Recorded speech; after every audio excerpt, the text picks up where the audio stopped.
Bine v-am găsit, dragii mei din Zodia Scorpion, oriunde v-ați afla. Bine ați venit tuturor pe canalul meu, Tarot Flor de Lot. Numele meu este Nina, pentru cei care nu mă cunosc. Și ca de obicei mă bucur să vă am alături la fiecare lectură. Azi voi face o lectură atemporală, fără limită de timp, așa cum am obișnuit. O lectură pe care voi să o puteți urmări oricând doriți sau atunci când apare în viața voastră. Desigur, dragii mei, ca de fiecare dată vă readuc aminte că voi sunteți stăpânii propriei voastre vieți, voi vă construiți viitorul, așa că vă rog din suflet să luați decât acele mesaje care rezonează cu voi, iar restul lăsați-le să zboare în univers, pentru că sigur sunt pentru alte energii, pentru alte persoane care într-o mai mică sau mai mare măsură au o legătură cu Zodia Scorpion.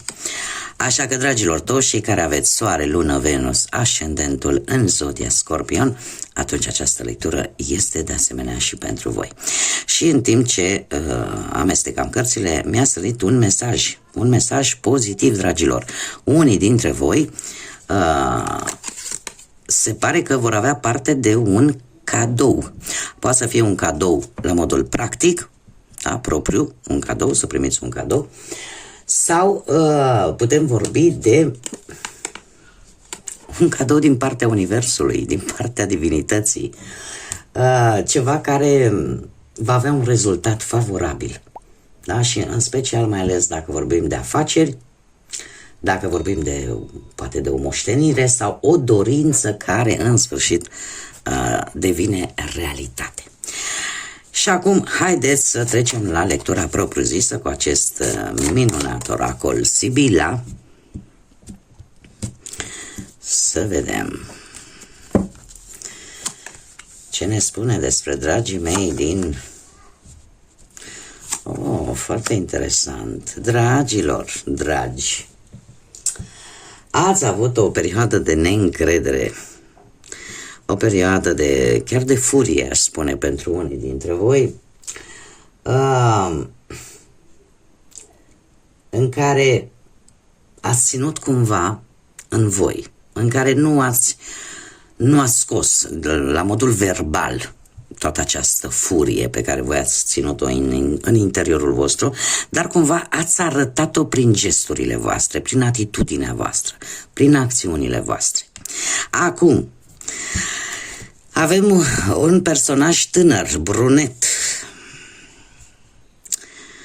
Un personaj tânăr de păr negru sau piele brunetă, care își va anunța, spun eu, vizita cât de curând. Este foarte interesant. De ce? Pentru că este cineva care are bune intenții, dragilor. Este cineva care are bune intenții și care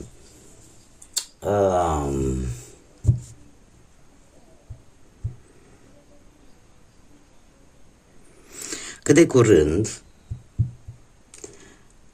ori vă veți reîntâlni, mare atenție, o reîntâlnire, o întâlnire sau o vizită pe care voi o așteptați vis-a-vis de acest personaj. Nu este ceva ce voi nu știți. Este o vizită, ca să zic așa, la modul general, de care voi aveți știință, de care voi știți. Unii dintre voi e posibil chiar să fie vorba despre o programare la medic. Alții poate să fie un interviu pentru vreun job. Da? Așa că este ceva, cum am mai spus, de care voi știți. Și trebuie să vă spun că nu se vor clarifica imediat, în perioada imediat următoare, pentru că avem o așteptare. Nu vor fi rezultate nici rele, nici bune. Deocamdată va mai trebui să așteptați un pic, dacă e vorba de un interviu, dacă e vorba de vreo programare medicală. Cumva, mie asta mi-arată cărțile, pentru cine rezonează cu aceste informații, că deocamdată nu se va definitiva. Lucrurile se vor definitiva neapărat acum. Va mai fi nevoie de un pic de așteptare, un pic de timp. Haideți să vedem ce ne spune și tarotul, acest minunat tarot al bufnițelor înțelepte. Să vedem ce vine pentru dragii mei din Scorpion.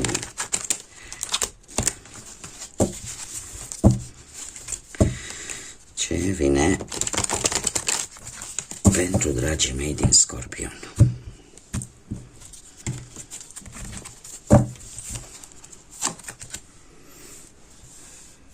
Se vadă, se vede, da. O, dragilor, nu știu dacă nu s-a întâmplat deja acest lucru, dacă nu e pe cale să se întâmple, ceva total neprevăzut. Avem roata norocului la situația actuală. Roata norocului care mie îmi vorbește de karmă, de destin, de o schimbare semnificativă, foarte rapidă, o surpriză, mai bine zis, care poate avea loc atât pe plan profesional, financiar sau sentimental.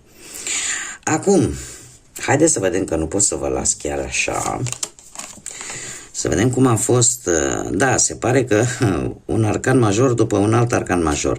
Avem judecata. Cu ce a venit această schimbare bruscă? Această surpriză așa pe neașteptat a venit cu judecata, care îmi spune că o schimbare pozitivă sau o schimbare necesară a apărut în viața voastră, care poate să fi dus la o reconciliere, poate cu voi înșivă, sau poate cu alte persoane, sau poate să fie adus o șansă mai mare de a reuși într-o anumită problemă legală sau de justiție, sau poate pur și simplu această schimbare bruscă care a venit în viața voastră v-a adus o lecție importantă.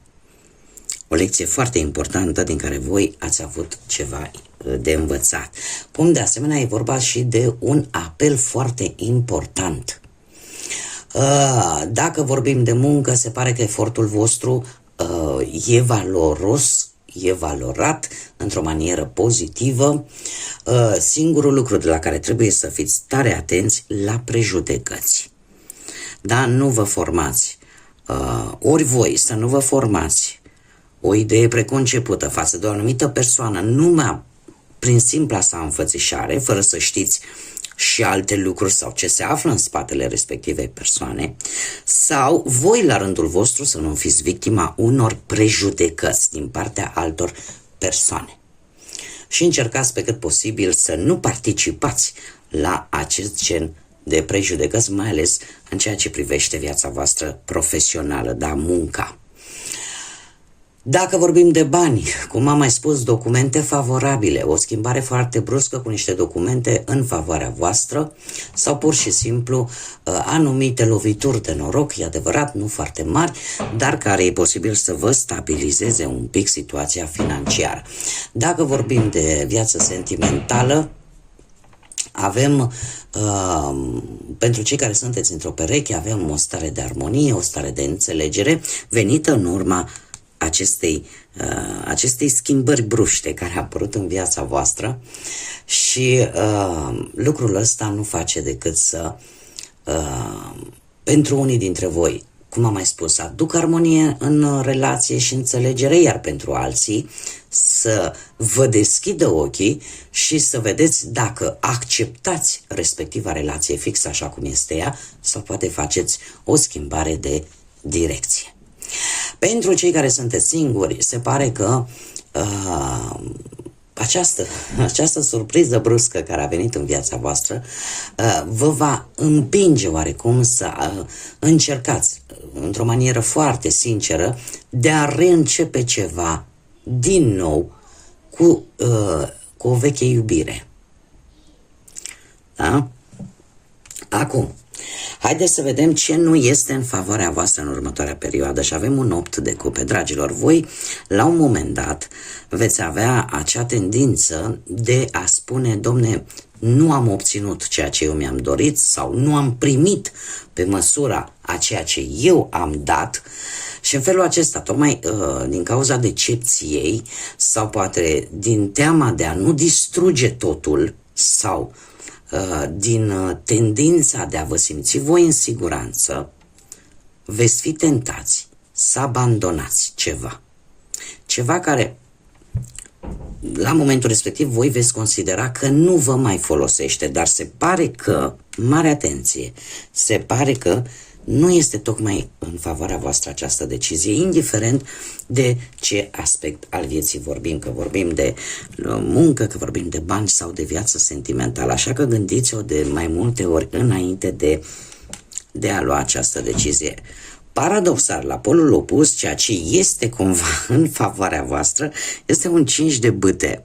Un 5 de bâte care, în mod normal, ne vorbește de conflicte, ne vorbește de stare de tensiune, da? În care poate situații conflictuale cu mai multe persoane, în care fiecare o ține pe a lui și fiecare consideră că el are dreptate. Trebuie să vă spun un lucru, cumva, tocmai faptul că e posibil să apară aceste tensiuni, pe voi vă va ajuta. Pentru că vă veți da seama și apare o schimbare. Apare o schimbare, culmea, favorabilă pentru voi în urma acestui conflict. Nu știu, poate că vă veți da seama că fiecare își urmează propriul interes și atunci vă dați seama, nu am de ce să continui cu cutare situație, nu? Pentru că, uite, fiecare e pentru el și atunci știți cum e, eu cu bine după tine și așa mai departe, gândiți voi continuarea, da? Și lucrul ăsta pe voi vă va ajuta. De asta zic că nu întotdeauna tot ce e negativ nu aduce și lucruri pozitive.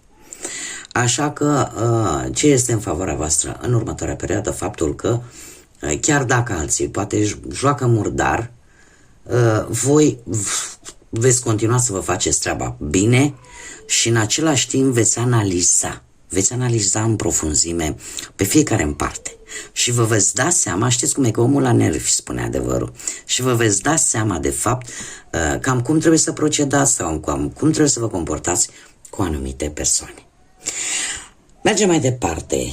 Ce puteți voi controla? Și avem carul. Nu știu dacă probabil aveți vreo energie din zodia Rac în spațiul vostru intim, pe lângă voi, în cercul vostru intim, dar aici avem zodia Rac, pentru că este un arcan major, și avem carul. Dragilor, ce puteți voi controla? Pur și simplu aveți acea voință puternică de a obține o victorie, de a lua o hotărâre care, cum să spun eu, în urma unei vești total neașteptate și într-un mod foarte rapid, apare o situație total neașteptată, dar pe care voi o veți putea controla. Nu știu, poate că unii dintre voi vreți, nu știu, să vă schimbați mijlocul de transport, poate să fie o mașină sau un mijloc de transport, depinde de voi. Voi puteți controla dacă îl schimbați, dacă îl reparați, dacă îl vindeți, dacă îl cumpărați. Sau dacă, de exemplu, vreți să schimbați locul de muncă sau observați că cineva are ceva împotriva voastră. De voi depinde ce măsură veți lua. Dacă într-adevăr veți lăsa locul de muncă și veți căuta ceva nou, sau dacă pur și simplu observați că cineva are ceva împotriva voastră, dar cumva vă păstrați controlul. De ce? Pentru că vreți să aveți o victorie, aveți o voință foarte puternică și nu o să vă lăsați așa cu una, cu două. Dacă vorbim, nu știu, de bani, da? Și stă în puterea voastră să recuperați poate vechi datorii sau niște bani din exterior sau știți cum să controlați niște câștiguri total neașteptate care pot apărea în viața voastră. Dacă vorbim de viața sentimentală, chiar dacă apare tendința de a urgenta ceva ce e legat de relația voastră sentimentală, cumva controlul dețineți voi. De voi depinde dacă o lăsați mai moale sau urgentați sau încercați să o urgentați foarte, foarte tare. Indicat ar fi ceea ce îmi spune mie această carte, să nu faceți acest lucru, să nu vă precipitați, să lăsați lucrurile să meargă în ritmul lor. De ce? Pentru că o presiune pusă mai mare mai ales pentru cei care sunteți într-o relație pe viața sentimentală, e posibil să vă aducă mai mari probleme decât v-ați fi așteptat. Adică lăsați lucrurile să meargă în modul lor firesc și natural. Cei singurei, aș zice că stă în puterea voastră să spuneți cuiva dacă mai sunteți interesat de această persoană sau nu. Deci, aveți acest control. Ce nu puteți controla, dragilor? Aici. Ceea ce nu veți putea controla, dragilor, în următoarea perioadă avem turnul. Nu puteți controla o anumită situație care va veni pe neașteptate și de care voi sunt sigură că mulți dintre voi ați avut parte de multe turnuri, nu este ceva nou, dar este ceva la care voi nu puteți interveni. De ce? Pentru că turnul este acea acțiune celestă, acea acțiune universală în care divinitatea, universul încearcă să-ți spună, știi, aici nu e bine. Aici nu este în regulă.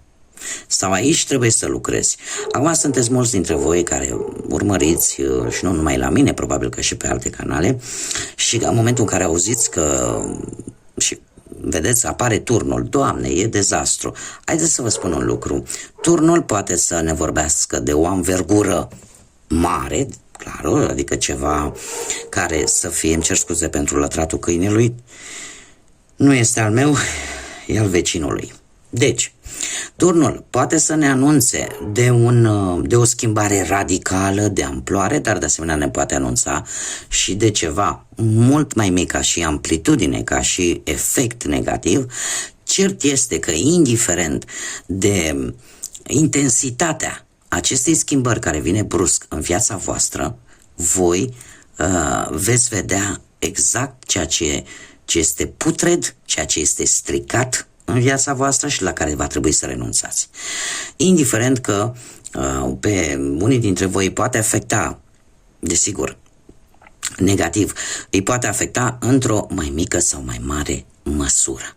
Acum, depinde și de schimbarea care vine în viața voastră. Și haideți să vedem, da, dragilor, uite, ceva care în primă fază, asta așa am vrut să vedem ce aduce de fapt această schimbare și desigur mi-a venit un arcan major, îndrăgostiții, zodia Gemeni, poate vă spune ceva pentru unii dintre voi.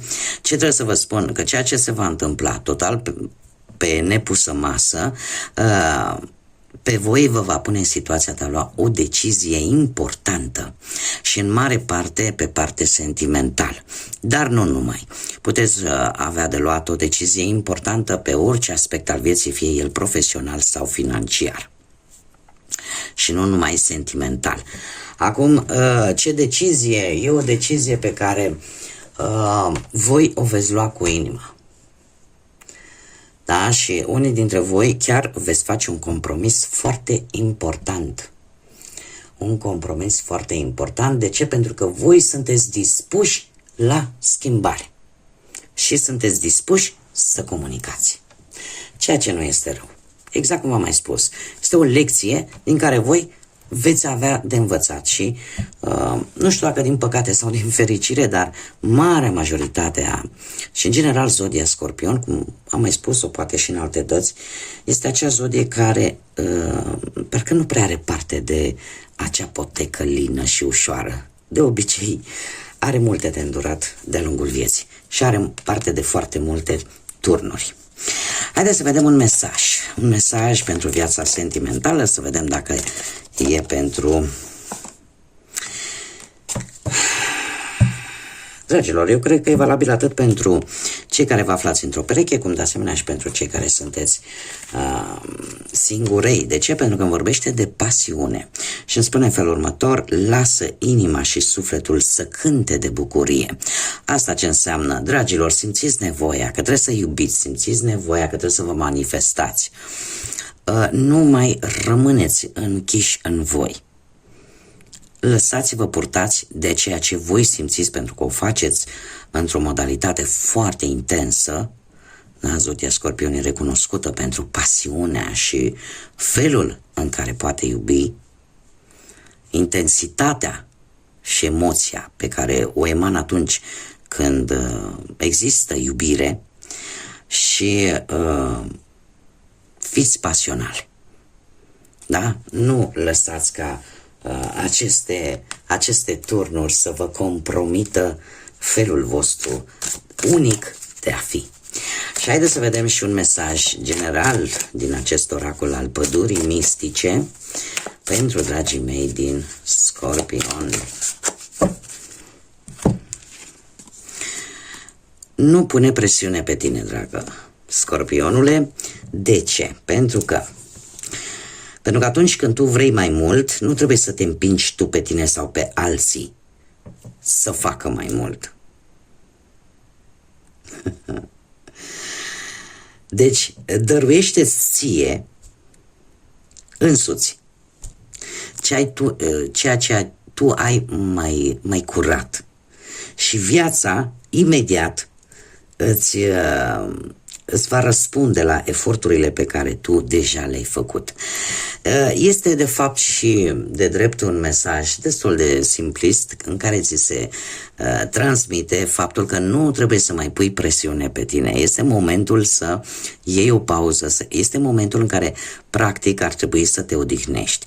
Ar trebui un pic să nu mai tragi de tine și poate și de alții de pe lângă voi, da? Este cunoscut faptul că per general, da? Deci vorbim la modul general, scorpionii sunt foarte fixiști și dezbat un lucru în 15.000 de fire pentru a găsi cea mai bună soluție, pentru a ști cât mai multe lucruri, dar lucrul ăsta logic că la un moment dat te epuizează de energie și se pare că următoarea perioadă pentru voi, dragilor, este o perioadă în care trebuie să o lăsați mai moale, încercați